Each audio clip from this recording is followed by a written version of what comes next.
Hey, welcome to Factor Effects TV, where lives are shaken through the truth. I'm your host, Jacob Mendieta. Today we have a super-sized episode for you. Factor Effects and its small crew got to get out to Austin, Texas for the D-South South by Southwest 2011 Hip Hop Hope Unity Conference panel and concert. In a nutshell, this panel was about full-time ministry through music of the hip-hop kind.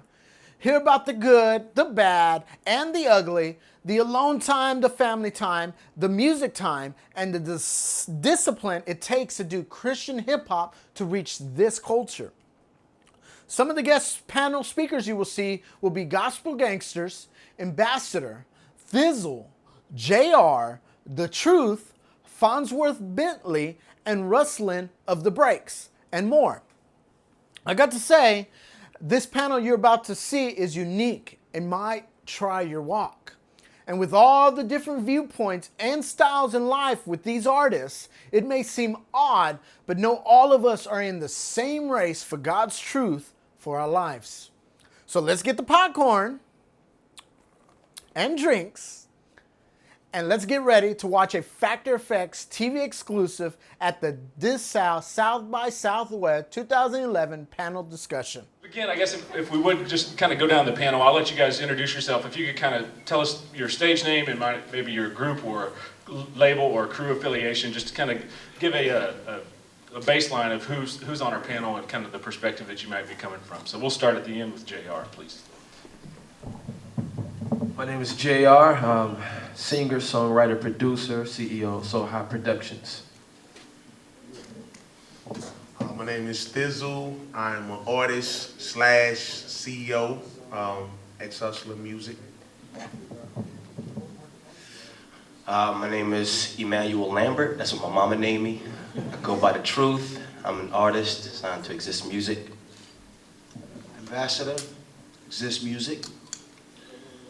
My mama named me Derek Watkins, better known as Farnsworth Bentley, I guess, to most, and I'm a songwriter, artist, and a catalyst. And my name is Ruslan, songwriter, hip-hop artist with The Breaks. My name is Pro, artist, producer, Reflection Music Group / Reach Records. My name is D-Maub, One Ride Entertainment, president, One Ride Entertainment, artist, trying to get into producing. I'm Solo from the legendary Gospel Gangsters, CEO, Camp 8 Records. Chili Baby, legendary Gospel Gangster, CEO, Camp 8 Records. Cool. Thank you all you guys for joining us. We appreciate it. Our first question is, most of you are or have been are now full-time Christian hip-hop artists or full-time ministers of the gospel through hip-hop.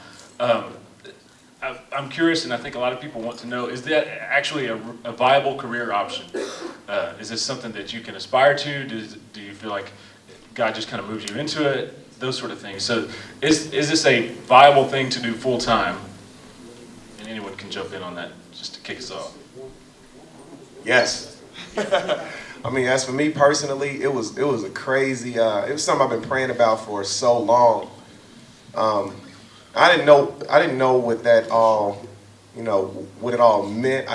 I just thought it was music. Like, I knew I just wanted to do music full time. Like, that's all I wanted to do to be able to provide income for my family.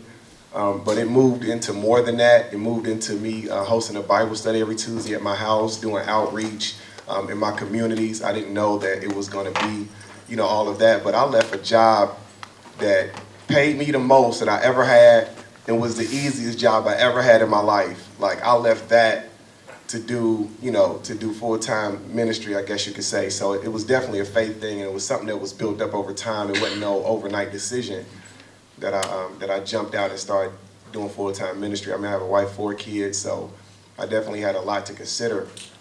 And I have a wife that really supports me, so I appreciate her so much for supporting me in my decision and pushing me in that area. But for me, definitely, I've been doing good for like 7 months now. I left my job in July, and God He's a provider. We pray and we ask God. I want to know you as a healer. I want to know you as a deliverer, but to know him as a healer, that means you got to be sick. You know what I'm saying? To know him as a comforter, that means you got to be alone or feel like you alone. You know, to know him as a provider, you got to feel like he's your source. That's it. You know what I mean? So, I mean, it was definitely a faith thing, and he's providing, and it's a faith-to-faith thing every day. It's a faith walk. I'm just trusting and believing God to continue to support me and my family as I do his work. Anyone else want to jump in on that? I want to add on, because I know this is one of the sticky things with our genre.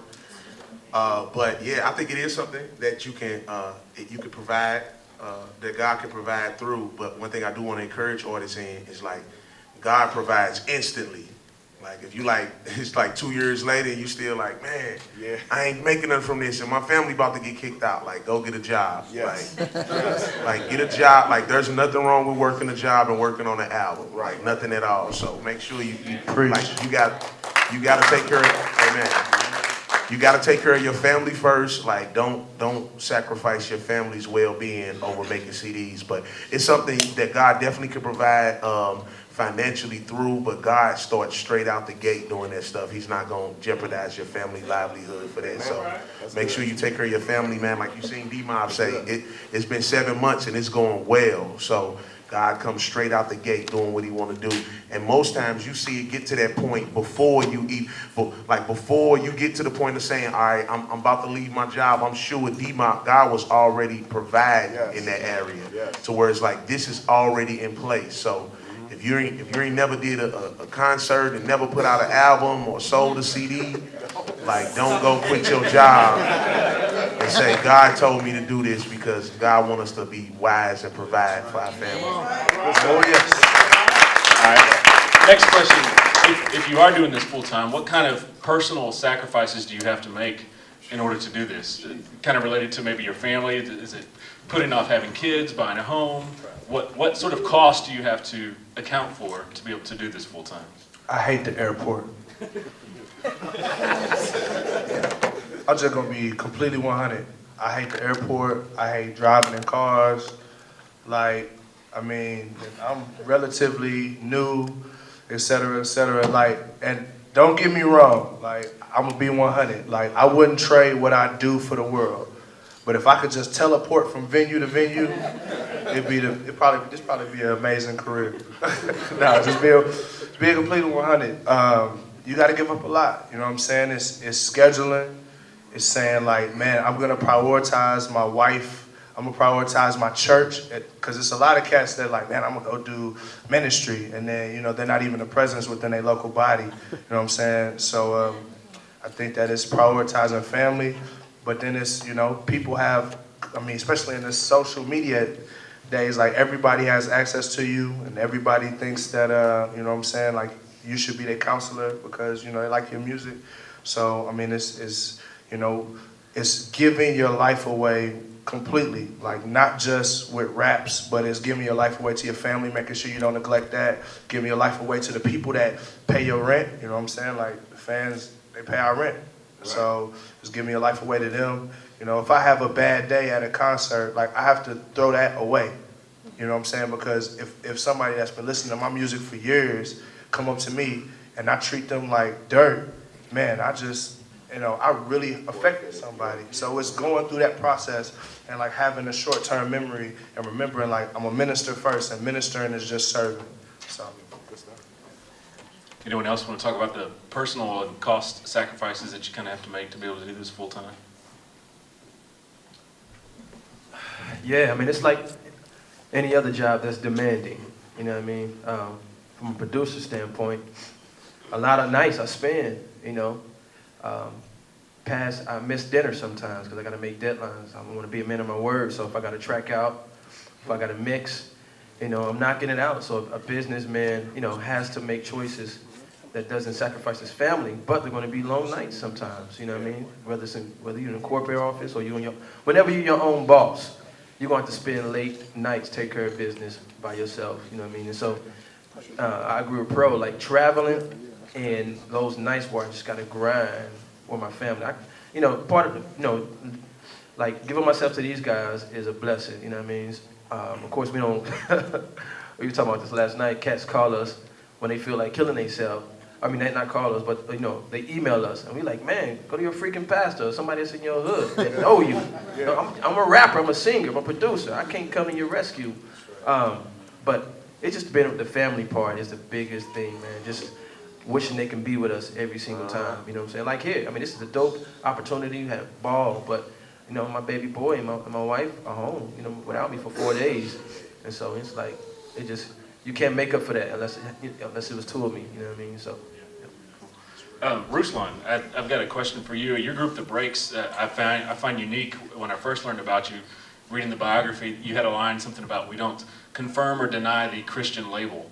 And just wondering, why did you decide to include that in your bio and use that as a method? And then to kind of piggyback on that, Bentley, you've worked in the mainstream world with Diddy and Kanye and Outkast. Do you think that the Christian label could have an impact positively or negatively to moving into the mainstream? So Ruslan, if you'll address that first, and then Bentley, if you'll kind of follow up on it. I think it's important for people, especially your consumer, to know what you are and what you represent and your theological framework on things.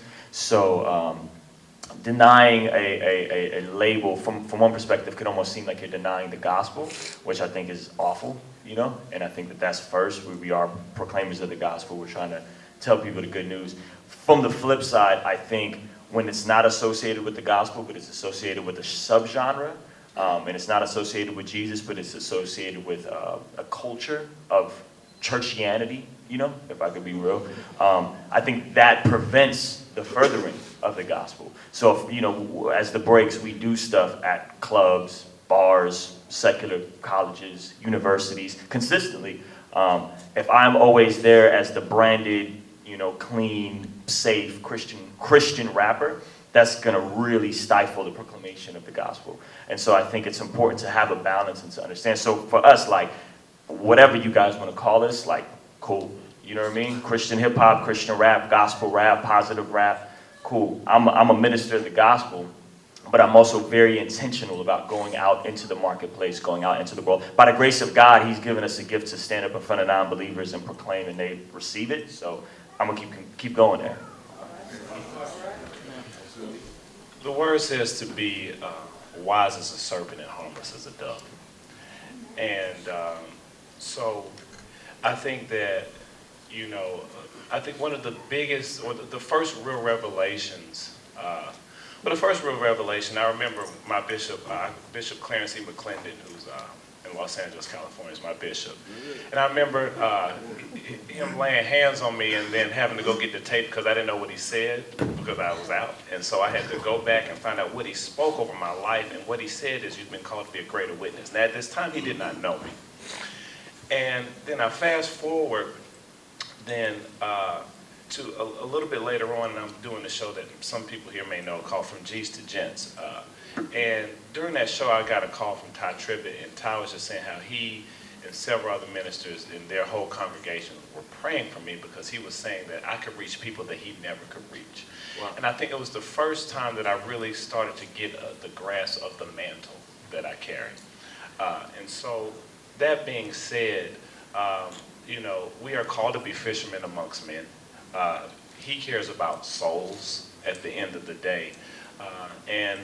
I think that from where I'm casting a net, I'm exactly where I'm supposed to be. You know, the VMAs, I was on the red carpet the same time when, 2 years ago when that whole Taylor Swift and all that stuff happened.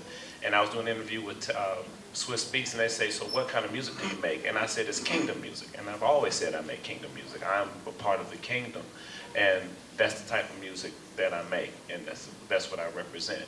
And I think that it's really interesting to kind of look at not only the music, but over the years I've been making music, you can start to see the level of knowledge that I've come into. And I think that makes for a really interesting process for somebody who could just be new looking at Christianity or that sort of thing. I know I'm getting over 2 minutes. So. Can I add on something real quick? Yeah, Thi'sl. I think too we have to look at the fact of the individual, because like anything we do, like Ruslan said, how him and his group approach things. Like we don't never want to make it a blanket. because I don't want to tell y'all like, look, your raps have to be very, very theological. That's what you do, because that'll be a blanket. You don't have to, like, I think it depends on the individual. We don't want to say, God, like, when I see you, I'm like, dang, that's tight. Like, this dude straight, I saw you on a video with Pretty Willie, P-Dub. And I'm like, dang, I ain't even know you were a believer until I saw that. So I'm like, this is dope. Like, God does strategically put some of us in places without waving a flag in public of saying, but behind the scenes. But, amen, but there will be people that have the same banner and they are very upfront saying, I'm a Christian, this Christian. Look at Mary and Kirk Franklin. When they first started out, they were 100% like, I'm a Christian, this Jesus, and they went on to sell platinum albums and infiltrate secular culture, probably bigger than any Christian group I've ever seen do. So we got to seek God for sensitivity on what is the situation for the individual. Good segue. My next question was about Kirk Franklin. And Truth, you've worked with Kirk, you've toured with him, Gospel Gangsters have also worked. Just curious as to what, and he's one of the largest success stories within gospel music, a lot of crossover appeal. What lessons did you guys learn from being around Kirk Franklin and working with him? One of the things that, just from a purely practical standpoint, we toured, when we did the Hero Tour, we did 85 dates, 85 cities back to back. I mean, nonstop. I probably went home one day. 4 months. Yeah, 30, 67, something like that. Like 3.5 months. But every night after I did my set, I went out. My road manager and I, we would go out to the audience and we'd actually watch the show every night. And part of why we watched the show, at least for me, was because I was taking notes every night. I was learning, and I think I've learned a lot just about performance, you know, what it takes to, you know, pull in a dry crowd, you know what I mean, to connect with the people. I think that's one of the things that Kirk is really expert at connecting with the people, and so that's one of the things. And then just from just as a brother, I just talked to him actually 2 days ago, and one of the things I tell him I learned from him is his humility. He's one of the most transparent and humble men that I know, and he really does have a heart, a passion for Christ, even at his level, which is, a beautiful picture for people like us. O-double-G's? Yeah, Kirk is like a pioneer. He opened up doors for us and, just gave us a whole bunch of tips and opened our eyes to a lot of things we would be experiencing. It's kind of like he showed us where pitfalls was and roadblocks and how to avoid those things. And he didn't have to give us that game because we was following behind him, you feel me? And he helped us. He got in the video. We did dates with him and shows for war. I mean, every time we see him. To the side. Yeah. Like, let me holler at y'all. And turning us on to people, you feel me? That's a blessing because people don't understand what it's like when you're trying to further what God has called you to do and you don't have help. You might run into a roadblock and don't know how, or just like my pastor say, you're one connection away from a breakthrough. And Kirk done led us through doors. He done introduced us to people that catapulted our situation to a whole nother level. And I thank the brother for it. He a good brother, and he do have a heart for God, and he loves the youth. He loved the youth. And that's why he loved us. He embraced us when he first met us, because he seen how we were young brothers off the street, fresh out of gangs, and off the street, and he embraced us and asked us if we need anything, come get it. I mean, it's a blessing. This whole organization was just like, anything y'all need, just get at us. We'll get on a record, we'll do whatever, just get at us. And he gave us wisdom. I mean, he sit us on a couch and sometimes he'd be like, I want to do a rap, but I can't do it like y'all, so y'all need to just critique it for me, check it out, write this up. But he just, he really on fire. Like when you're around Curry, it's like, he on fire. He get it in. He get it in. You know what I'm saying? All punches, he get it in, without a doubt.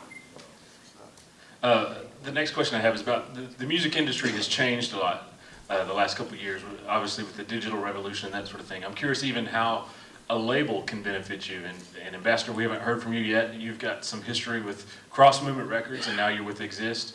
and even pro, you were kind of an independent. Recently, you kind of linked up with a partnership with Reach Records, and we've got guys like Thi'sl and D-Maub who are independent and solo. So if you guys would first kind of launch into a little bit of discussion about what can a label give to you and how it can benefit you, and maybe some things you need to look out for. Is a label even necessary in this day and age? I guess for me, did you get a spinning R chain when you joined Reach Records or anything like that? I actually was gonna get a big chain and just like hang that mug like this with a big R on it. And it was gonna have Lecrae face in the background. But I talked to Lecrae and he said it probably wouldn't be a good idea. So, no, really, honestly and truly,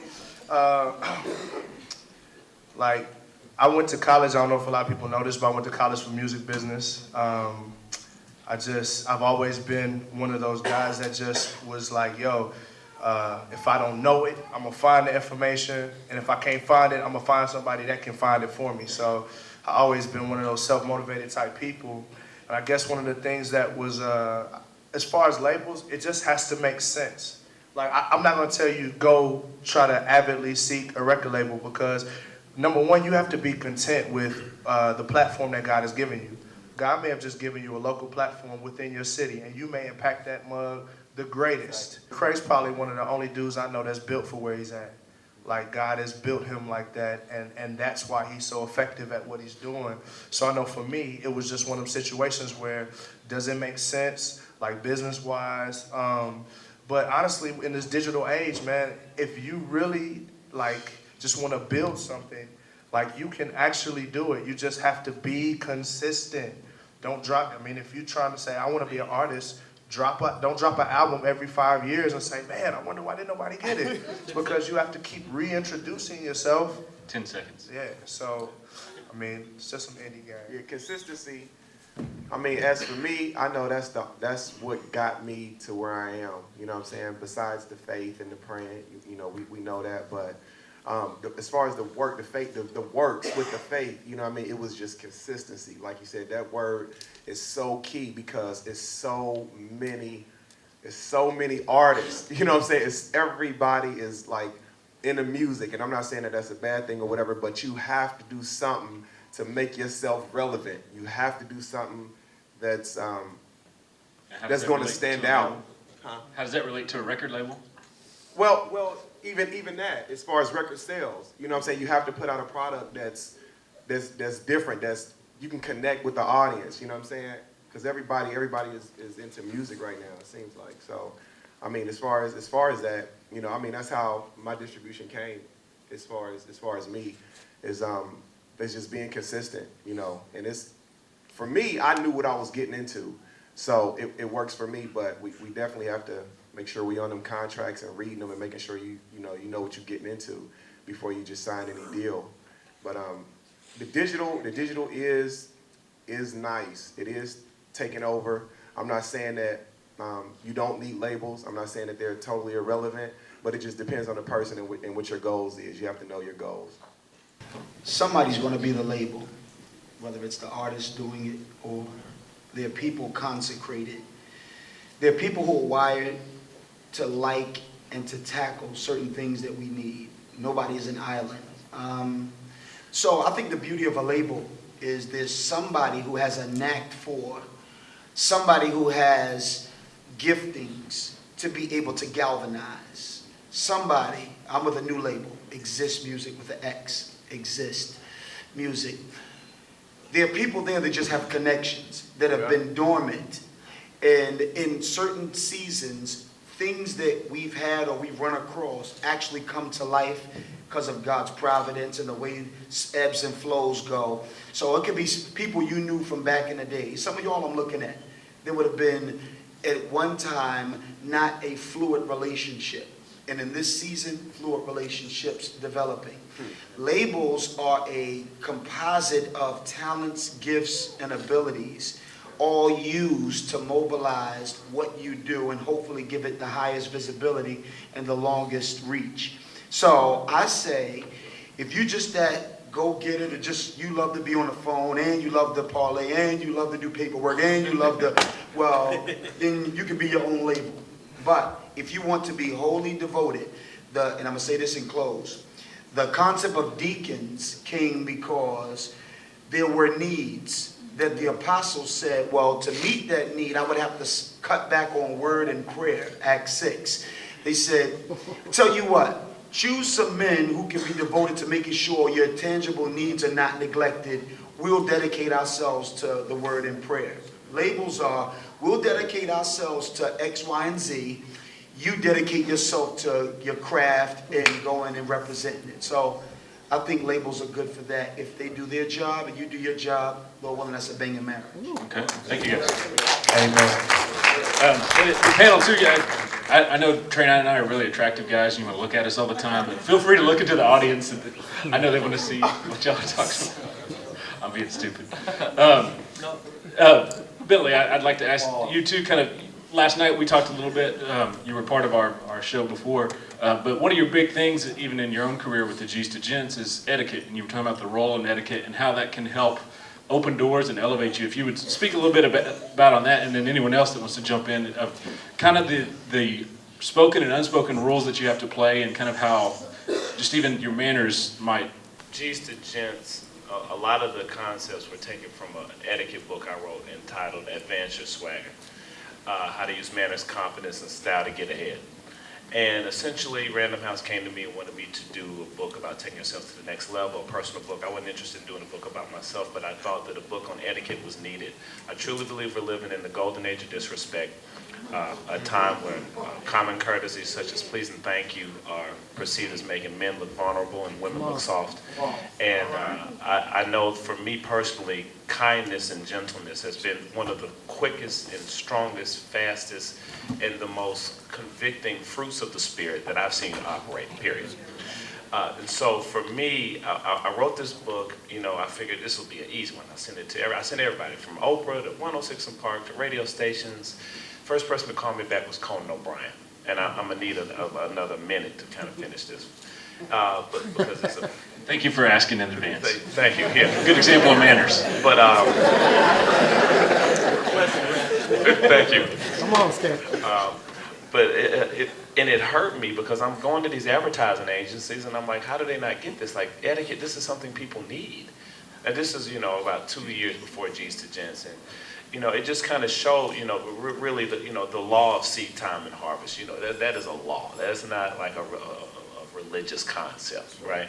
So when I would go and speak here, I started at churches, and then there'd be a principal, and then I'd be at that principal's, at that school, and then at that boys' club. And so what started happening is this person would tell this person, but Conan O'Brien had me on his show, but still nobody really called, and I didn't understand why something that I knew was needed, because what etiquette can do, if I'm from the projects, and my mom's on crack, but I know how to move in all social situations, because that's what etiquette can do.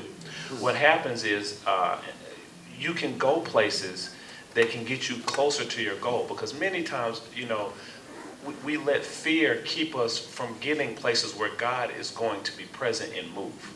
You know, as champions, you have to get in the arena so God can show up. And so what happens, when I was in New York and I didn't have much money myself, my friend Jessica and Terrence Howard, who was broke at the time, we would go to the finest restaurant in New York City and put our money together and get an appetizer.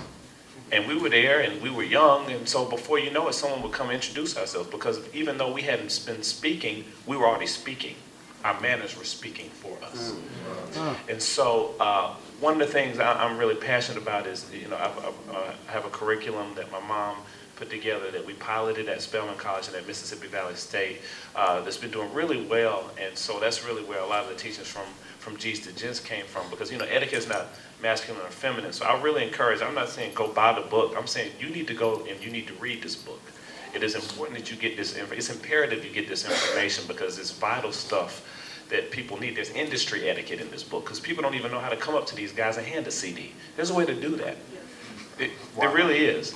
And so I think that it's really important, because if I'm from the projects and my mom's on crack and I'm sitting at the table, I got $1 to get some tea. Now, while I'm sitting there getting some tea at the Four Seasons, somebody's going to say something to me.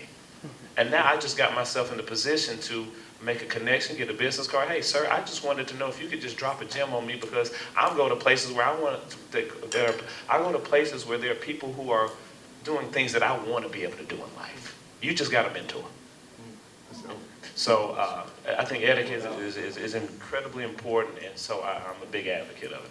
Anyone else want to jump in on that, and how that even applies to working with churches and different artists and that sort of thing? First of all, I bought the book years and years and years before me and Bentley met, and it was my wife's words, it was a huge blessing. You know what I mean? So I think this stuff is very important. I used to be pretty rude dude. So so that the please and thank yous and just the common sense stuff that our generation has forgot is so important.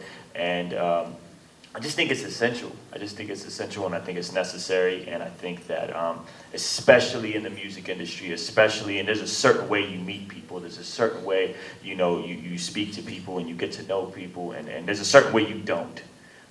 And learning that is so crucial and so essential. And sometimes, a lot of that is the favor and the grace of God, but a lot of that is etiquette. Can I chime in real quick? Also, just want to add to that, that's fantastic. What you're saying is fantastic. Also want to add to that, there's also a ministry etiquette that I'm still learning. And I've been doing this for 16, 17 years. As a matter of fact, the church I just preached at, the pastor told me at the end, everybody's laid out, stretched out, crying, repenting. The Lord moved, and at the end, the pastor said, "I got to teach you ministry etiquette." And that was because one of the things was I didn't acknowledge him in the beginning. I just got up and I acknowledged everybody else and Christ and blah blah blah, and preached the sermon. But I didn't acknowledge him. Also, especially as artists, a lot of times, unfortunately, we take our cues from the world. So we'll grab ourselves on stage, and it's not even consciously, maybe that's where we came from, even, or that's just what we see, and so that's what we naturally adopt. So we'll grab ourselves if we rap, that's poor stage etiquette for ministers, and so there's just a lot to be considered. Even from a ministerial standpoint, when we get up on the stage and we assume this position, these are things that also need to be taught as well. And I think we need to really take it into consideration. Even with dealing with the people that bring us out to events. Yeah. Like having the proper response, to them. I went somewhere recently, and when I got there, the guy came and picked us up. It was me and a DJ that traveled with me. So the guy came and picked us up. We went out to eat. And we sit down and he get this text, and he under the table texting. And we looking at him what is this dude doing? He said, "Man, I gotta tell y'all what just happened because y'all cool." He said, the last group we brought, they was so messed up. He said, they just text me to say, "How are these dudes you with? Are you all right?" Wow. And the lady that brought us out, she was just "Man, we brought them and they were straight divas." She said she was they were divas. They had so many demands that it made it difficult for us to even deal with them. So be mindful when you go into you go into this event and the person that's brought you out to pour into the people that are there, but look forward to building a relationship. A lot of places that we go that I know I go personally, or I go back 2 or 3 times over the course of a few years. If you go somewhere and somebody never invites you back, it's not probably because of them. It's probably because it was something you done wrong. Build a rapport with the people. Talk to them when it's over. How do you think that went? Did you see anything I could have worked on? How you guys have a decency though when you go to straight behave and don't go and don't go wilding out because people will not bring you back. They will not bring you back. And I think that what Bentley said is the key, the fruit of the spirit.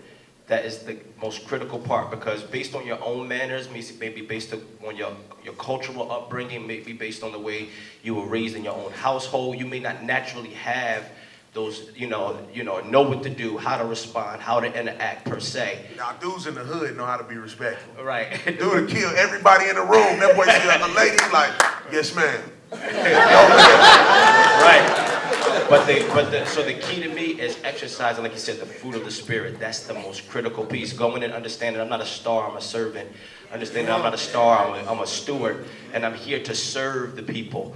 And I think when you go in with that posture and that disposition, while exercising the fruit of the spirit, all those things in tandem help you to be the person that you need to be in every context. And this whole music business is not a lot of times based on money. It's a lot of times it's just based on a relationship. And you know, and building when you like they said when you go somewhere, building with the people. We people, like the Father, he was a people's person. You know what I'm saying? And that's how he built the relationship with the disciples. That's how he fed the 5,000. He built relationships. And that's how he was just like, everybody's like, Jesus, Jesus. Why? He built relationships. And in this business, that's what we have to do. We have to build relationships and good relationships. And we can be successful at what we do. While not being opportunist. Yeah. At the same time. Right. This is a great topic, and I had a conversation with you, Bentley, about, you know, he was P. Diddy's personal assistant, and, you know, I wanted to know, you know, that relationship and how that, because if I ever ran into P. Diddy, I would want to know how to approach him, and the way you told me you approached him is like opposite to what we would consider etiquette, but I understand that you're dealing with a different personality. So if you could, this is going to be hard for you, but within 2 minutes, summarize the way you got this job. Okay, we'll give you 3, because I know it's difficult, but summarize how you ended up becoming his personal assistant and how that would relate to artists out here approaching celebrities or major CEOs of corporations and things like that. I talk extensively in my book about first impressions, and folks that have seen my show know that I'm really big on first impressions, because you only get an opportunity to make one.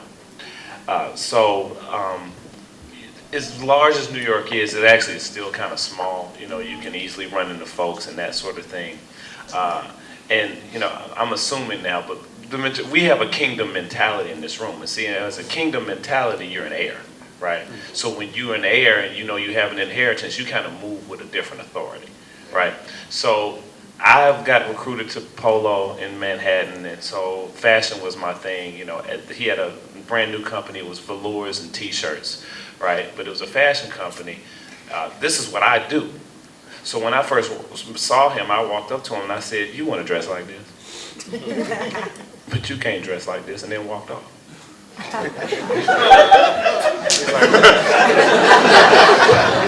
And literally, and so the second time I walked up to him, I was like, "You have any idea how much more money than me you have?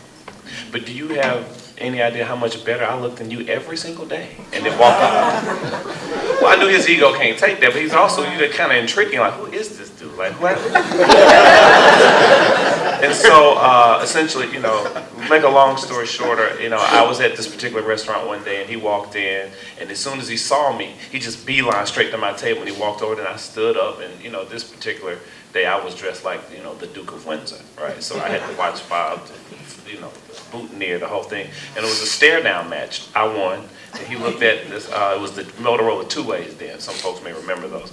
And there was a young lady who knew him and a shoe designer I was with, and he was like, "Yo, give him my two-way number. I want him to work on my fall wardrobe." Well, I didn't call him the next day. I'm busy. He didn't know I'm busy, right?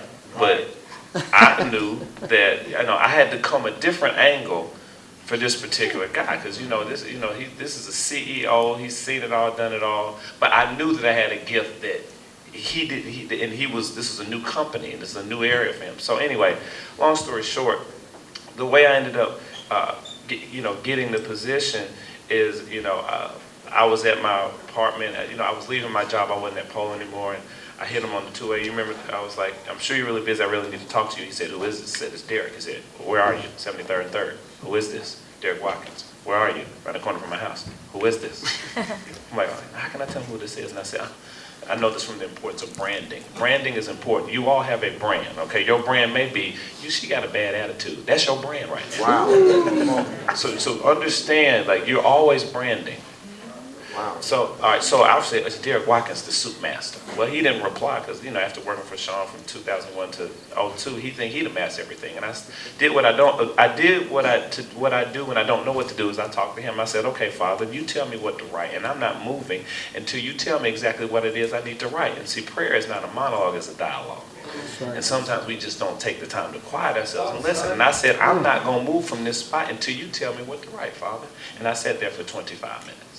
And then it just came out of my spirit. I picked up my 2A. You remember the guy from Howard University that traveled to New York City, the intern with Andre Harrell? I'm that guy in 2001. Don't let me go back to work on Monday at the restaurant. He said, come to 1396 3rd Avenue. I started training as his assistant that day. But I think that the thing is, having the confidence to even walk up to somebody like that was really knowing who I am and whose I am. Amen. Right? Because he don't pay none of my bills, but I knew who I was and I knew how to gifting. And in retrospect, I was, his assistant, but I can say without a shadow of a doubt, and I didn't know it until really after the fact, that I was an armor bearer for him. I was his covering. There were some things that couldn't get next to him because my anointing was on him. Yes, sir. Wow. I think that, whatever job you have, your job is to prepare you for another job and to be cognizant of whatever position you're in, that assignment that you're in. This is about assignment. All of this is about assignment. I talk in military terms a lot of times because that's what this is about for me. So, hopefully that.